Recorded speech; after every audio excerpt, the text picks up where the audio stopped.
কি হলো? জোজি, কি হলো? 1 মিনিটে আসছি।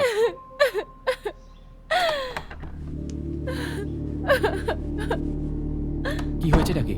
তুমি কাঁদছো কেন? বলো না হয়েছেটা কি? তুমি কাঁদছো কেন? বলো। আরে বলো না কাঁদছো কেন? ও কে?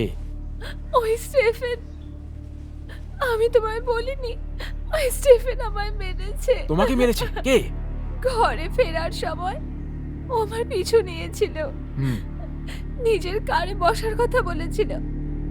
যখন আমি না করলাম তখন আমাকে জবরদস্তি ভেতরে নিয়ে যাওয়ার চেষ্টা করে। ওকে আমি কোথায় পাবো?